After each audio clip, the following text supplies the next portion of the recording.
नमस्कार विद्यार्थी मित्रांनो. आज आपण विषय इतिहास पाठ 9 दक्षिण भारतातील प्राचीन राज्ये या पाठाचा अभ्यास करणार आहोत. प्रस्तावना: चेर, पांड्य आणि चोळ राजघराणे, सातवाहन राजघराणे, वाकाटक राजघराणे, चालुक्य राजघराणे, पल्लव राजघराणे, राष्ट्रकूट राजघराणे इत्यादी राजसत्तांचा अभ्यास आपण दक्षिण भारतातील प्राचीन राज्ये या पाठात करणार आहोत. या भागातील अभ्यास घटक आहेत चेर, पांड्य आणि चोळ राजघराणे, सातवाहन राजघराणे. या घटकांचा सविस्तर अभ्यास आपण या भागामध्ये करणार आहोत. पहा, तुमच्यासमोर जो नकाशा दिसत आहे तो नकाशा पाठ्यपुस्तकातील पृष्ठ क्रमांक 42 वरती आहे. इसवी सन पूर्व पहिल्या ते इसवी सन 8व्या शतकातील दक्षिण भारत. इसवी सन पूर्व पहिल्या ते इसवी सन 8व्या शतकातील दक्षिण भारत. सुरुवातीचा जो मुद्दा आहे तो आहे चेर, पांड्य आणि चोळ राजघराणे. दक्षिणेतील प्राचीन राजसत्तांमधील 3 राजसत्तांचा उल्लेख तत्कालीन साहित्यामध्ये येतो. चेर, पांड्य आणि चोळ या त्या राजसत्ता होत.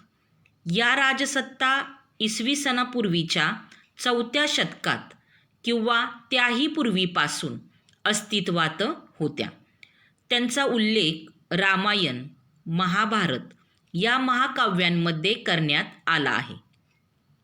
तमिळ भाषेतील संगम साहित्यात या 3 राजसत्तांचा उल्लेख आहे. मौर्य सम्राट अशोकाच्या लेखांमध्ये ही त्यांचा उल्लेख आहे. पहा की दक्षिणेतील प्राचीन राजसत्तांमधील 3 राजसत्तांचा उल्लेख तत्कालीन साहित्यामध्ये येतो.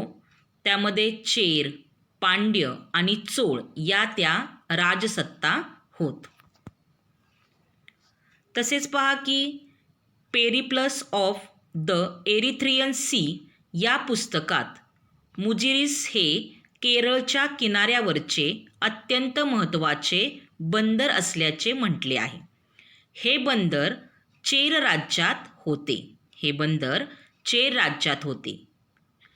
मुजिरीस या बंदरातून मसाल्याचे पदार्थ, मोती, मौल्यवान रत्ने इत्यादी वस्तूंची इटलीमधून रोमकडे आणि पश्चिमेकडील इतर देशांकडे निर्यात होत असे. पांड्य राज्याचा विस्तार आजच्या तमिळनाडूमध्ये होता. तेथील उत्कृष्ट दर्जाच्या मोत्यांना खूप मागणी होती. मथुराई ही पांड्य राज्याची राजधानी होती.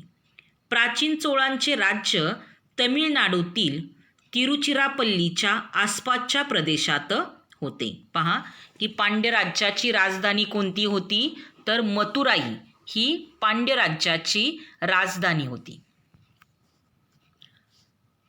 त्यानंतरचा जो मुद्दा आहे तो आहे सातवाहन घराणे.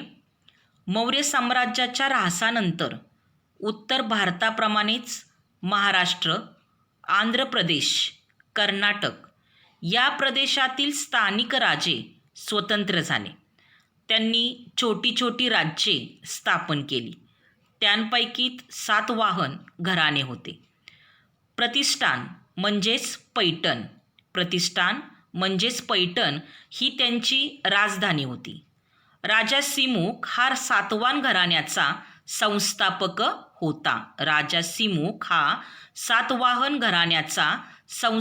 होता.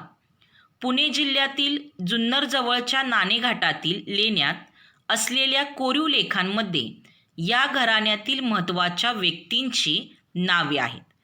काही सातवाहन राजे त्यांच्या नावाआधी आईचे नाव लावत असत. उदाहरणार्थ गौतमीपुत्र सातकर्णी. पहा की काही सातवाहन राजे त्यांच्या नावाआधी आईचे नाव लावत असत. उदाहरणार्थ गौतमीपुत्र सातकर्णी. तुम्हाला याच्यावर असा प्रश्न येतो की सातवाहन घराण्याचा संस्थापक कोण होता, तर राजा सिमुक हा सातवाहन घराण्याचा संस्थापक होता. माहीत आहे का तुम्हाला नाणेघाट पुणे व ठाणे जिल्ह्याच्या सीमेवर असलेला घाट रस्ता नाणेघाट या नावाने ओळखला जातो. 5 किलोमीटर लांबीचा हा घाट सुमारे 2000 वर्षांपूर्वी सातवाहनांच्या कारकिर्दीत तयार करण्यात आला. सातवाहनांच्या कारकिर्दीत तयार करण्यात आला. पूर्वी हा घाट देश व कोकण यांच्यामधील मुख्य व्यापारी मार्गांपैकी एक होता. व्यापार व वाहतूक यांसाठी हा घाट रस्ता वापरला जात असे. कोरलेला रांजण आजही तेथे पाहायला मिळतो. नाणेघाटातील लेण्यात सातवाहन राज्यांच्या मूर्ती व प्राचीन शिलालेख आहेत. नाणेघाटातील लेण्यात सातवाहन राजांच्या मूर्ती व प्राचीन शिलालेख आहेत. सातवाहन राजा व राणी यांनी दिलेल्या देणग्यांची वर्णने येथील शिलालेखात आहेत. तसेच पहा की सातवाहन घराण्यातील गौतमीपुत्र सातकर्णी हा राजा विशेष प्रसिद्ध आहे. त्याच्या पराक्रमाचे वर्णन नाशिक येथील लेण्यांमधील कोरीव लेखामध्ये केलेले आहे. त्याने शक राजा नहपान याचा पराभव केला. गौतमीपुत्राचा उल्लेख नाशिकच्या लेखात त्रिसमुद्र तोय पीतवाहन असा केलेला आहे. गौतमीपुत्राचा उल्लेख नाशिकच्या लेखात त्रिसमुद्र तोय पीतवाहन असा केलेला आहे. तोय म्हणजे पाणी, घोडे हे राजाचे वाहन ज्याच्या घोड्यांनी 3 समुद्राचे पाणी प्याले आहे. त्याचा अर्थ काय होतो? ज्याच्या घोड्यांनी 3 समुद्राचे पाणी प्याले आहे असा त्याचा अर्थ होतो. 3 समुद्र म्हणजे अरबी समुद्र, बंगालचा उपसागर आणि हिंदी महासागर. त्याच्या काळात सातवाहनांचे साम्राज्य उत्तरेकडे नर्मदा नदीपासून दक्षिणेकडे तुंगभद्रा नदीपर्यंत पसरलेले होते. पहा की सातवाहन घराण्यातील गौतमीपुत्र सातकर्णी हा राजा विशेष प्रसिद्ध आहे आणि त्याचा उल्लेख त्रिसमुद्र तोय पीतवाहन असा केलेला आहे. आणि गौतमीपुत्र सातकर्णी याच्या कारकिर्दीत सातवाहनांचे साम्राज्य उत्तरेकडे नर्मदा नदीपासून दक्षिणेकडे तुंगभद्रा नदीपर्यंत पसरलेले होते. तसेच पहा की हाल नावाच्या सातवाहन राजाचा गाथा सप्तशती हा महाराष्ट्री या प्राकृत भाषेतील ग्रंथ प्रसिद्ध आहे.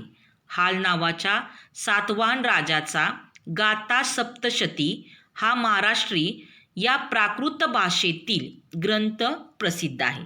या ग्रंथात सातवाहन काळातील लोकजीवनाची माहिती मिळते. सातवाहन काळात भारतीय व्यापारात खूप वाढ झाली.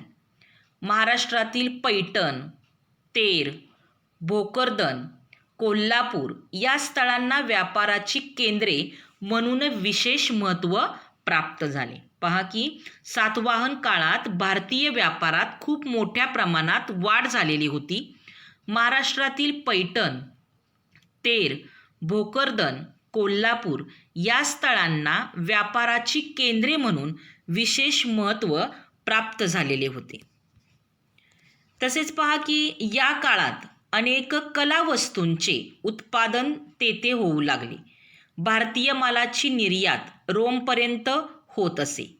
काही सातवाहन नाण्यांवर जहाजाच्या प्रतिमा आहेत. काही सातवाहन नाण्यांवर जहाजाच्या प्रतिमा आहेत.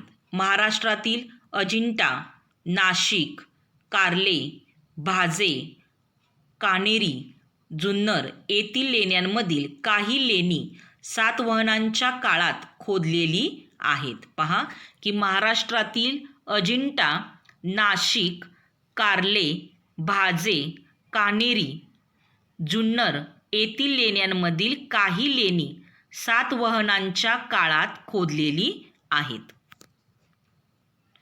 पहा तुमच्यासमोर जे चित्र दिसत आहे ते चित्र आहे जहाजाची प्रतिमा असलेले सातवाहन नाणे, जहाजाची प्रतिमा असलेले सातवाहन नाणे, म्हणजेच काही सातवाहन नाण्यांवर जहाजांच्या प्रतिमा आहेत. त्यानंतर पहा की हे जे चित्र तुम्हाला दिसत आहे ते चित्र आहे कार्ले येथील चैत्यगृह. कार्ले येथील चैत्यगृह. चैत्यगृह म्हणजे काय, तर प्रार्थनास्थळ. चैत्यगृह म्हणजे प्रार्थना मंदिर. हा तुमचा आजचा अभ्यास आहे. प्रश्न 1, पांड्य राज्याची राजधानी कोणती होती? प्रश्न 2, सातवाहन घराण्याचा संस्थापक कोण होता? प्रश्न 3, गाथा सप्तशती हा ग्रंथ कोणी लिहिला? प्रश्न 4, गौतमीपुत्र सातकर्णी याचे वर्णन कोणत्या शब्दात केले आहे? या सर्व प्रश्नांची उत्तरे विद्यार्थ्यांनी विषयाच्या वहीमध्ये लिहायची आहेत.